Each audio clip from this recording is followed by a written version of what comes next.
The storm world hung in the void like a bruised eye, churning with violent hues of cobalt and indigo, its atmosphere boiling with supercell vortices and kilometer-high lightning arcs that snapped and scattered like celestial whips.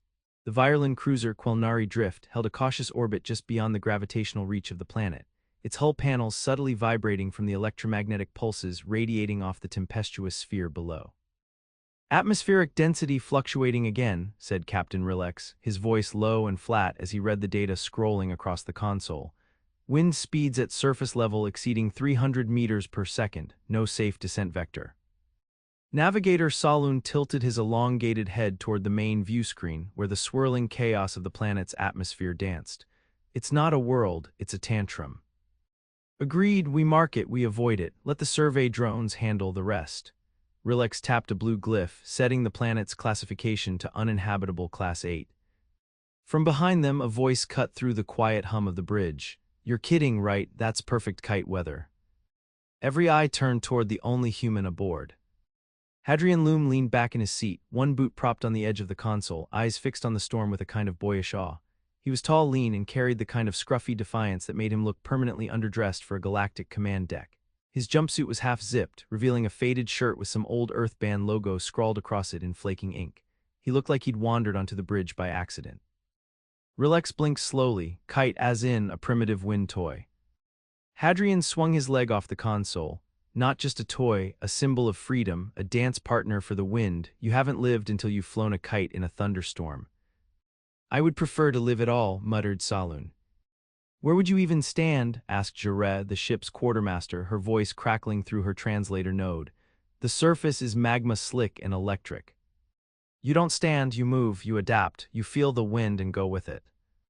Rillex turned back to the screen. "Your species has a curious death wish."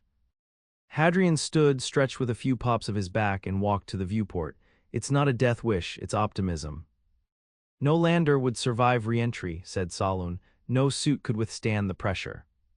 "Then build one that does." Silence. He wasn't joking. Rillex turned slowly. "You're suggesting we design a suit capable of surviving a Class 8 storm so you can fly a kite?" "Not just me, you'll want to record it, right? First human to kite a death world." Hadrien grinned, eyes sparkling with some unspoken dare. Jarrah hissed in disbelief. "Why would anyone do such a thing?" "Because otherwise it's just another scary planet no one ever visits, but if someone flies a kite there, it becomes legendary." Rillex opened a comm to engineering. "Prepare diagnostics on atmospheric resistance polymers. We may humor the human." It took 6 weeks. The suit was a Frankenstein's monster of alien tech and human stubbornness. The Virelands weren't engineers in the traditional sense. Their designs were grown, molded, coaxed into form using bioreactive alloys. Hadrien contributed where he could, mostly by breaking prototypes and bleeding on them. On day 12, the prototype's pressure seal failed during a test in the vacuum chamber. Hadrien's left hand swelled to double size and required surgery. He was grounded for 5 days. On day 24, an electrical failure in the exosuit's inner lining shocked him unconscious. He woke up in medbay with a cracked rib and a lecture from Rillex. By day 32, the final version was ready. It was sleek, matte black, reinforced with reactive plating that hardened upon impact and ran heat cooling gels through capillary tubes. The helmet was a bubble of polarized glass, and the boots magnetically adjusted for unstable terrain. A kite reel was mounted to the arm, the cable made from a Vireland mineral fiber blend that could tow a shuttle. The kite itself was human-made nylon, carbon fiber ribs, and a design borrowed from Earth's high-performance stunt gliders. Hadrien had named it the Fool's Flag. "I still think this is madness," said Rillex as Hadrien suited up in the docking bay. "You're not wrong," grunted Hadrien, adjusting the neck seal, "but you'll never forget it. You may not survive it. That's the gamble." The shuttle launched at dawn. Rillex and the others watched from orbit as the tiny lander pierced the storm wall. The feed was chaos winds shrieking past the cameras, lightning flaring like camera flashes at a concert. Inside, Hadrien was slammed against his harness repeatedly, grunting with each jolt. "Stabilizers at 70%, he shouted. "No breach yet." "Telemetry holding," replied Saloon from orbit. "Surface impact in 1 minute." The lander struck with a controlled crash, skidding across obsidian rock slick with rain. Hadrien coughed, unstrapped himself, and stood. The The suit groaned with every movement. "Suit integrity?" asked Relax. "Still in one piece," Hadrien said, stepping out. The storm screamed around him as the hatch opened.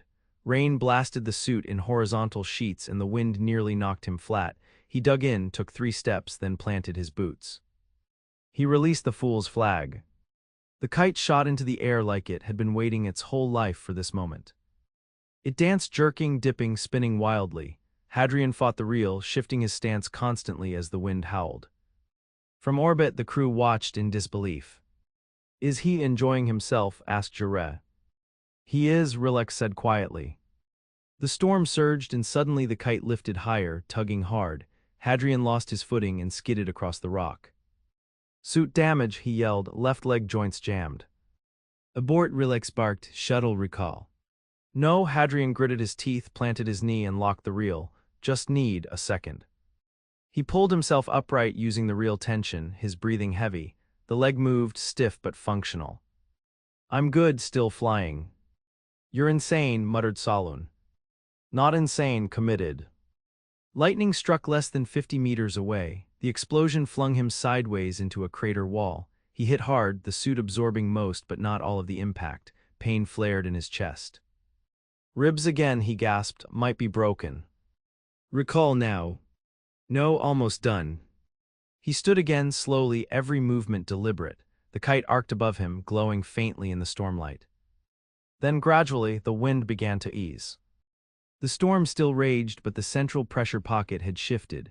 A rare lull swept across the valley. Hadrien stood in the eye of the storm, the kite hovering effortlessly above, lines taut like cosmic strings. He tapped his helmet cam. "This is Hadrien Lume, Stormworld Class 8, kite successful, mission complete."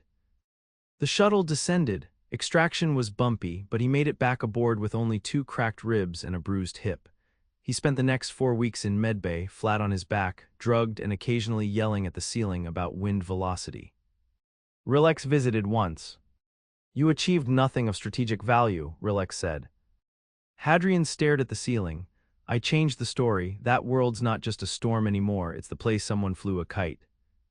Relax considered that in silence, then left. The footage went viral on the interstellar cultural nexus. Stormworld tourism inquiries went up 14%. Medbay lights were dimmed to accommodate violin retinal sensitivity.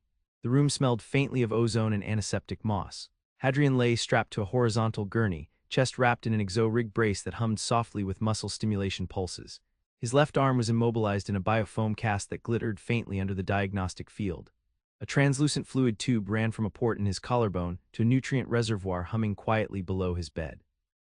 "You're not metabolizing the anti-inflammatory compound," said Thurix, the med officer, her 6 arms moving in synchronized patterns over the hovering console. "Your cells reject the protein matrix, again." "Because it's alien," Hadrien mumbled through a dry mouth. "Told you, give me an ice pack and Netflix, I'll bounce back." "We've had this discussion. Netflix is not recognized as a therapeutic protocol." Thurix turned 2 of her eyes toward the vitals monitor. "Your cardiac rhythm is still compensating for thoracic trauma. You're not bouncing anywhere." "Then wheel me to the observation deck. I want to see the planet again." "You won't be seeing anything until your brain pressure normalizes. You have intracranial edema." "Is that bad?" "For humans, I haven't decided yet." A low chime interrupted them. Relax entered, his posture rigid, hands clasped behind his back. A faint ripple passed along the scales of his neck as he surveyed the room. "Status." Thurix narrowed her upper eyes without turning, uncooperative, impaired, intrigued by his own deterioration. "I'm right here," Hadrien said, "and I'm only intrigued because none of this should have worked. That suit wasn't field tested. The tether snapped twice. I think my spleen is dislocated." "You've already had your spleen removed," Thurix said. "Again?"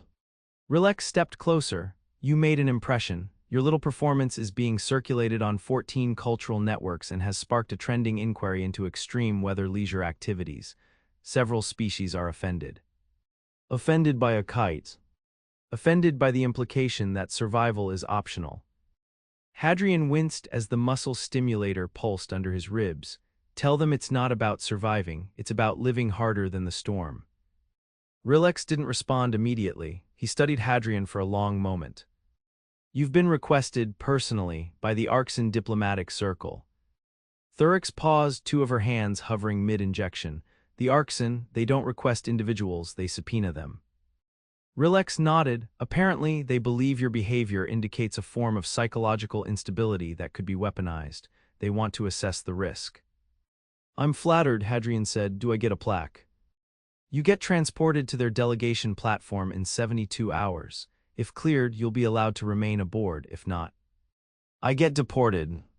You get analyzed further, possibly indefinitely. Hadrien let his head sink back into the medical foam. I should have flown a paper airplane instead.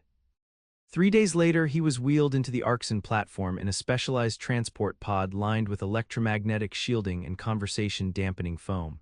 The Arxen didn't like noise. They also didn't like sudden movement, body odor, or the color orange. Don't speak until addressed, instructed the station liaison as the pod door opened. Don't gesture with your hands, don't refer to emotions, and under no circumstance should you use metaphor. Got it? Be invisible and soulless. Correct. The interior chamber was a hemisphere of black stone, polished to a mirror sheen. No visible seams, no shadows. The Arxen stood clustered at the far end, tall and insectal, their carapaces refracting light like oil on water. They had no visible mouths. Their speech came through localized resonance fields that distorted the air around them in subtle ripples. Hadrien remained seated, strapped to the transport chair, his brace humming louder under the cold air. A ripple passed through the chamber. You altered the classification of a designated danger sphere, came the first ripple voice. Explain your motive. Curiosity, Hadrien said. Silence. Another ripple. Clarify the functional utility of exposing oneself to annihilation for non-quantifiable gratification. Sometimes you have to risk everything just to see if something beautiful happens. A longer silence. The ripple shifted again. You did not ensure safety, no redundancy, no fallback. There's no redundancy in being the first. Your biology is flawed, your reasoning volatile. Is that your way of saying you don't get it? A third resonance joined. This one pulsed slightly faster. We wish to understand whether your behavior reflects individual disorder or species-level cognitive deviation.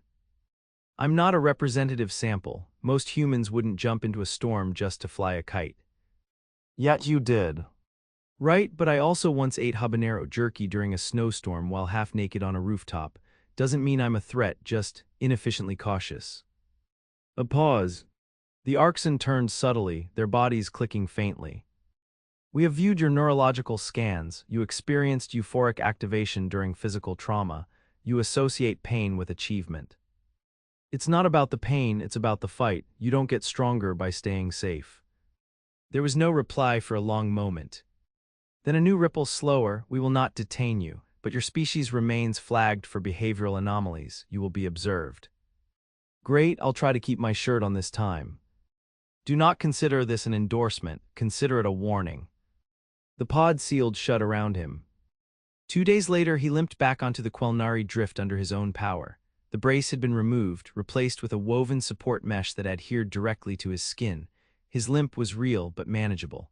Thurix had given up on protocol and handed him a simple walking stick grown from regenerative coral. Saloon met him at the airlock. You were nearly detained again.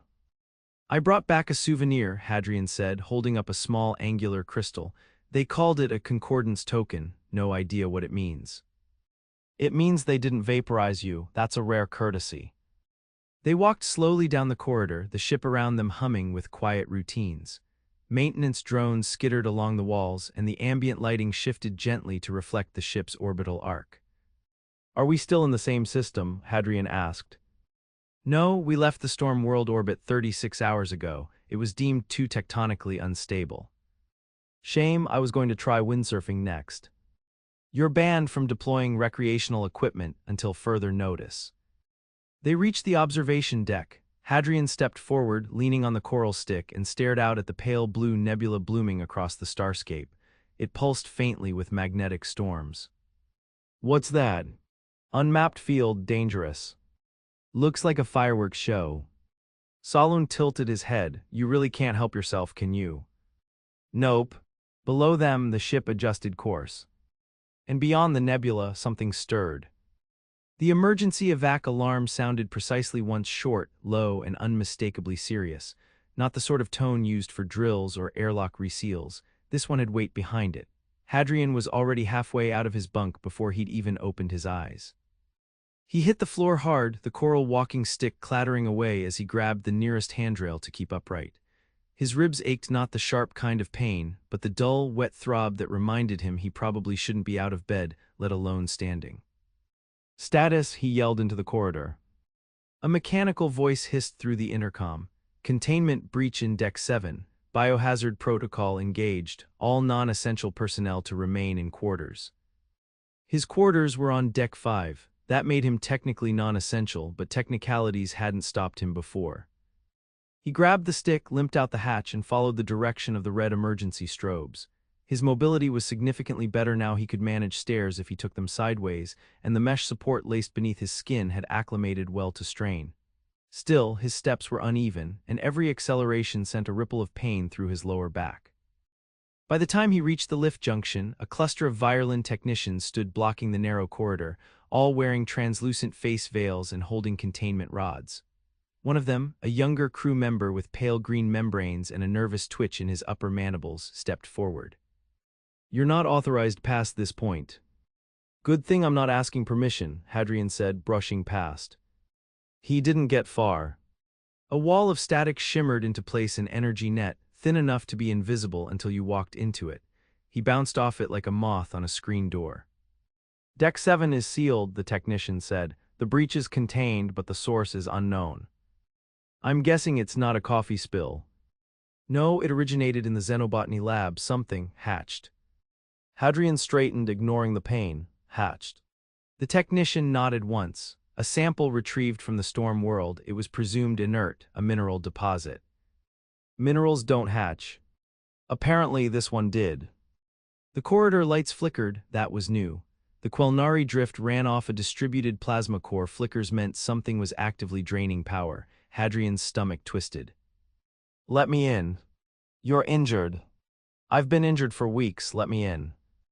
The technician hesitated, then tapped his wrist node. The net dropped and the corridor beyond darkened by degrees. Hadrien stepped through without waiting. Deck 7 smelled wrong.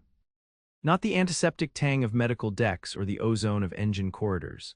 This was earthy, damp, and laced with something metallic like rust and wet stone. The overhead lights had failed entirely. Only the emergency strips along the floor cast thin lines of pale blue. He moved slowly, keeping one hand on the wall, the other gripping his walking stick. His footfalls echoed in a way they hadn't before, like the corridor had stretched while no one was looking. The xenobotany lab was 20 meters ahead. The door was open. Inside, the containment chamber was shattered from the inside. A long crack traced across the ceiling, and a fine black powder coated every surface. The air shimmered faintly, as if charged. He stepped closer. Something shifted in the far corner, a faint scraping sound like claws on metal. "Hello," he said. A shape unfolded from the shadows. It wasn't large, maybe the size of a housecat, but its limbs were wrong. Too many joints, not enough symmetry.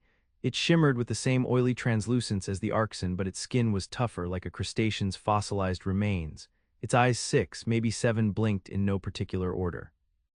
It tilted its head at him, then scurried sideways along the wall at impossible speed. "Okay," he said, "not a rock." The thing stopped halfway up the wall and extended a limb, not an attack, more like curiosity. It tapped the edge of a dangling cable, then bit through it in one fluid motion. Sparks flew. The lights dimmed further. Hadrien reached slowly into a utility drawer and pulled out a containment sphere. It was built for botanical samples, lightweight, magnetic seal, not meant to trap sentient glass spiders. He flicked it open. The orb split silently, the internal field activating with a soft hum. "Hey, over here."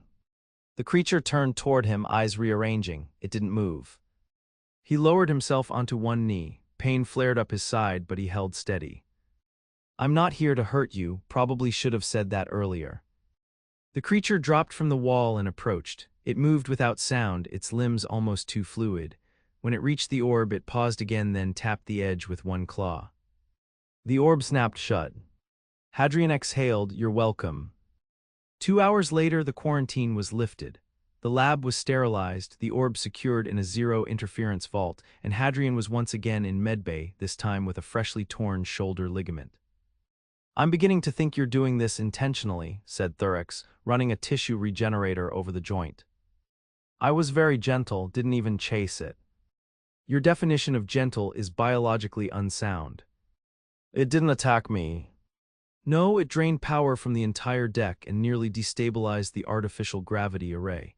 Next time, try not inviting it to tea." "It was curious like a kid. If it wanted to hurt me, it had plenty of chances." Thurex adjusted the regenerator. "You're assuming shared intent, that's dangerous." "I'm assuming observation matters, I've survived worse." "Eventually you won't." He didn't reply. 3 days later, Rillex summoned him to the Arboretum. It was a rare gesture. The captain didn't do informal meetings. The Arboretum was quiet, the artificial sunlight dialed low. Tall, violet ferns lined the paths, swaying gently with the ship's motion. Rillex stood near the central pond, his reflection fractured in the rippling water. "You disobeyed a deck lockdown." "Technically, nobody stopped me." "You entered a contamination zone with no protective gear." "I was already half alive." "You made contact with a potentially sentient life form." "Yes, and I didn't die again." Rillex turned. "You're not invincible." "I know. You act like you are." "No," Hadrien said, "I act like I want to understand things, that's different." Silence settled between them for a moment. The pond bubbled with recycled humidity. "It's been reassigned," Rillex said. "The creature, it's being transported to the Arxen enclave for evaluation." "Of course it is. They believe it may have originated from the same evolutionary tree as their species." "That would explain the eyes." Rillex nodded. "They've requested your input." "Why?" "They don't know how to approach it without triggering aggression. You, however, managed to trap it with a seed vault and a limp." "I guess I'm an expert now." "You're unpredictable." "I'm human." Rillex looked at him, his expression unreadable. Then he gestured toward the far end of the Arboretum. A small kite hung from the ceiling, the fool's flag, repaired, cleaned, and suspended above the ferns like a trophy. "It seemed fitting," Rillex said. Hadrien smiled for the first time in days. "Looks better here than in a box." "We've reclassified the storm world." He turned to Woods. "Cultural Heritage Zone, non-extractive. Visitation permitted under personal risk waiver." "Not bad. You've infected our databases with eccentricity." "Call it context." Rillex said nothing else. He turned and walked away, leaving Hadrien alone beneath the kite. He sat on the edge of the pond, shoulder aching, ribs still tight, and watched the kite's shadow ripple on the water. For the first time, the ship felt like it was orbiting something worth remembering.